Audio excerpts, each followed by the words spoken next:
আসুন আপনাদেরকে একটি ম্যাজিক দেখাই। আপনি যদি একটি মৌজা নকশার সকল দাগের জমির পরিমাণ আলাদা আলাদাভাবে এক ক্লিকে সবগুলো বের করে ফেলতে চান, তাহলে আমার মতো সবগুলো দাগ সিলেক্ট করুন। সিলেক্ট করে একটি ইন্টারে ক্লিক করে দিন। দেখুন ম্যাজিক, প্রত্যেকটা দাগের জমির পরিমাণ আলাদা আলাদা বের হয়ে গিয়েছে। দেখুন প্রত্যেকটা দাগের কিন্তু পরিমাণ আলাদা আলাদা বের হয়ে গেছে, প্রত্যেকটা আলাদা আলাদা। এখানে কিন্তু একটি আরেকটির সাথে যে আপনার সবগুলো একসাথে বের হচ্ছে বিষয়টা এরকম না, সবগুলো দাগের আলাদা আলাদা পরিমাণ বের হয়ে গিয়েছে। তারপর এখন আপনি চাচ্ছেন যে না, আমি সবগুলো একসাথে বের করা আমার প্রয়োজন নাই, আমার একটা একটা করে বের করা দরকার। সেই ক্ষেত্রে আপনি দেখুন, আপনি যেই দাগের জমির পরিমাণ বের করতে চান ওই দাগের উপরে নিয়ে একটি ক্লিক করে দিন। দেখুন আমি এখানে একটি ক্লিক করে দিলাম। এই দেখুন ক্লিক করার সাথে সাথে এখানে বর্গ ফুট, বর্গ মিটার, বর্গ গজ, একর, হেক্টর, মানে এই সবগুলো পরিমাণ একসাথে বের হয়ে গিয়েছে। এখানে সবগুলো একসাথে বের হয়ে গিয়েছে। এখন আপনার একটা একটা করে আলাদা আলাদা করে বর্গ ফুট, বর্গ মিটার আলাদা আলাদা করে বের করার কোনো প্রয়োজন হচ্ছে না। এত ইজিভাবে আপনি কাজগুলো করতে পারবেন। তারপর এখন আপনি চাচ্ছেন যে না, আমি যদি এখানে জমি পরিমাপ করতে যাই, শুধু জমির পরিমাণ বের করে দিলেই আমার হবে না, আমার প্রত্যেকটা জমির বাহুর পরিমাণ মাপ দিয়ে দিয়ে তাদেরকে বুঝিয়ে দিয়ে আসতে হবে। তাহলে আপনার জন্য এখানে একটি ম্যাজিক অপেক্ষা করতেছে। আপনি সবগুলো দাগের পরিমাণ, যে কয়টা দাগ আপনি বের করতে চাচ্ছেন, সবগুলো দাগ সিলেক্ট করে একটা ইন্টারে ক্লিক করে দিন। ইন্টারে ক্লিক করে দেওয়ার সাথে সাথেই প্রত্যেকটা জমির বাহুর পরিমাণ, আঁকা বাঁকা বাহু সহ যত বাহু আছে সবগুলো বাহুর পরিমাণ আলাদা আলাদাভাবে বের হয়ে গিয়েছে। এখন আপনি সুন্দর করেই প্রত্যেকটা বাহুর পরিমাণ মেপে মেপে আপনি বুঝিয়ে দিয়ে আসতে পারবেন। তারপর এখন আপনি যদি চান যে না, আমার সবগুলো দাগ তো আমি দিলাম, দাগগুলো সিলেক্ট করলাম, এখন আপনি প্রত্যেকটা দাগের আলাদা আলাদা দাগ নাম্বার আপনি বসাতে চাচ্ছেন, তাহলে অটোমেটিক পদ্ধতিতে আপনি দাগ নাম্বারগুলো বসানোর জন্য দেখুন একটা একটা করে আপনি ক্লিক করে দিন। একটা একটা করে আমি এখানে ক্লিক করছি আর দাগ নাম্বার এখানে অটোমেটিক পদ্ধতিতে বসে যাচ্ছে। ক্লিক করার সাথে সাথে আমার দাগ নাম্বার বসে যাচ্ছে প্রত্যেকটা প্লটে প্লটে।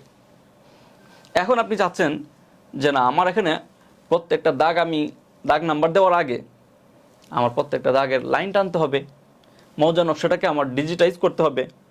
মৌজা নকশাটাকে আপনি অটোমেটিক পদ্ধতিতে ডিজিটাইজ করার জন্য দেখুন আমাদের রাস্টার টুলের সাহায্যে কত সহজে একটা বড় মৌজা নকশা অতি অল্প সময়ে ডিজিটাইজ করা যায়।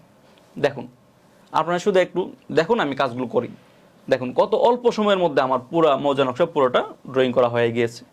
এখন আমি এখান থেকে জমির পরিমাণ বের করা, দাগ নাম্বার বসানো, তারপরে প্রত্যেকটা বাহুর পরিমাণ বের করা, সবগুলো আমি এখান থেকে করতে পারবো। তারপরে আমি আপনাদেরকে আরও একটা জিনিস দেখাই। দেখুন আপনি প্যান্টাগ্রাফ কত সহজভাবে করতে পারবেন। প্যান্টাগ্রাফ অনেকভাবেই করা যায়। এখানে দেখুন আমি আপনাদেরকে অতি সহজে প্যান্টাগ্রাফ করার একটা পদ্ধতি দেখাই। দেখুন আমি এখান থেকে এই যে লালটি হলো আপনার সিএস নকশা আর হলুদ যে নকশাটি আছে এটি হলো আপনার বিএস নকশা। এখন সিএস নকশা আর বিএস নকশা দুইটি নকশাকে আমি একটি আরেকটার উপরে বসাই দিলাম, আমার প্যান্টাগ্রাফ হয়ে গেছে। প্রত্যেকটা দিকে দিকে দেখুন, প্রত্যেকটা দাগে দাগে আমার আগের দাগ এবং পরের দাগ দুইটা একদম ম্যাচিং হয়ে গিয়েছে। এত সুন্দর পদ্ধতিতে আপনি প্যান্টাগ্রাফটা আপনি করতে পারবেন, এত সহজভাবে এবং অল্প সময়ে প্যান্টাগ্রাফ করে ফেলতে পারবেন। আমার প্যান্টাগ্রাফ করাটা মনে হয় অনেক কঠিন কাজ, একদম ইজি, একদম ইজি। আমি আপনাদেরকে দেখাইলাম, দেখুন কত অল্প সময়ে আপনি প্যান্টাগ্রাফটা করে ফেলতে পারবেন। তারপর আপনি এখন চাচ্ছেন যে আমার যেই দাগগুলো রয়েছে, আমি যেই বাড়ির মধ্যে আমি অবস্থান করতেছি, এই বাড়িটা কোন দাগের মধ্যে আছে সেটা যদি আপনি স্যাটেলাইট ম্যাপের উপরে আপনার মৌজা নকশাটিকে নিয়ে ওভারল্যাপ করতে চান, তাহলে দেখুন মৌজা নকশাটিকে আপনি স্যাটেলাইট ম্যাপের উপরে ওভারল্যাপ করার, দেখুন আমি এখানে ওভারল্যাপ করলাম। ওভারল্যাপ করে আমি এখানে দেখতে পাচ্ছি যে কোন বাড়িটি কোন কোন দাগের উপর দিয়ে গিয়েছে, কোন বাড়ির দাগ নাম্বার কত, প্রত্যেকটা বাড়ির দাগ নাম্বার কিন্তু আমার এখানে আমি এখন দেখতে পাচ্ছি আমার স্যাটেলাইট ম্যাপের মাধ্যমে। এখন আপনি যদি চান যে না, আমি তো এগুলো বুঝলাম, এগুলো পারলাম, এখন আমি একটা দাগ নাম্বার আমি জানি না এই দাগ নাম্বারটা কোন জায়গায় অবস্থিত, আমি ওই দাগ নাম্বারটি কীভাবে বের করব? ওইটা বের করার জন্য আপনি কেএমএল ফাইল বা কেএমজেড এই ফাইল তৈরি করে, দেখুন আমার মতো আপনি কেএমজেড ফাইল তৈরি করে এখন আপনি এই যে নকশাটিকে ওপেন করলেন। ওপেন করার সাথে সাথেই দেখুন আপনার মৌজা নকশাটি যেই মৌজার ওই জায়গার মধ্যে আপনাকে নিয়ে গিয়েছে। এখন যদি আপনি লোকেশন অন করেন, লোকেশন অন করলেই আপনি যেই দাগের উপর দিয়ে হেঁটে যাবেন আপনি বুঝতে পারবেন যে আপনি কোন দাগের উপর দিয়ে হেঁটে যাচ্ছেন। এত সহজ পদ্ধতিতে আপনি এই কাজগুলো করতে পারবেন। তারপর এখন আরও একটা বিষয় আমি আপনাদেরকে দেখাই। দেখুন, আপনি যদি দুইটা মৌজা নকশার বাউন্ডারিতে যে জমিগুলো থাকে, এই জমিগুলোর মধ্যে অনেক সময় ঝামেলা তৈরি হয়। তো এই যে ঝামেলাটি আছে, এই ঝামেলাটি সমাধান করার জন্য পাশাপাশি দুইটা মৌজা নকশাকে জয়েন করতে হবে। পাশাপাশি দুইটা মৌজা নকশাকে জয়েন করার জন্য আপনি দেখুন কত সহজ পদ্ধতিতে আমরা এখানে জয়েন করে রাখলাম। এভাবে আপনি মৌজা নকশাগুলোকে জয়েন করতে পারবেন। তারপর মৌজা নকশাগুলোকে শুধু জয়েন করলেই হবে না, তার আগে আপনাকে মৌজা নকশাগুলোকে কীভাবে ক্লিন করা যায়, এই ক্লিন কিন্তু আমরা এখান থেকে করে নিয়ে আসছি আগেই। তো এই কাজগুলো মানে আপনি যদি অতি অল্প সময়ে এবং অতি সহজভাবে শিখতে চান, তাহলে আপনার জন্যই আমাদের এই ডিজিটাল সার্ভে কোর্সটি। দেখুন, এখানে আমরা একটি প্রজেক্টের কাজ করলাম।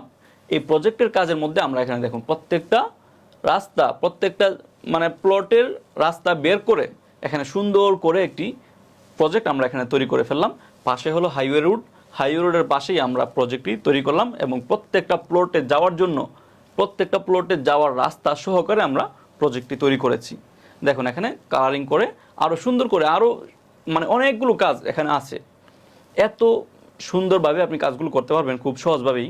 আপনি যদি ঘরে বসেই অতি অল্প সময়ে ডিজিটাল সার্ভে কোর্সের মাধ্যমে আপনাকে আরও অনেক উচ্চতায় নিয়ে যেতে চান, আপনার দক্ষতাকে আরও বৃদ্ধি করতে চান, সেই ক্ষেত্রে আপনি ঘরে বসেই আমাদের ডিজিটাল সার্ভে কোর্সের মাধ্যমে আপনাকে আরও অনেক আপডেট করে ফেলতে পারবেন।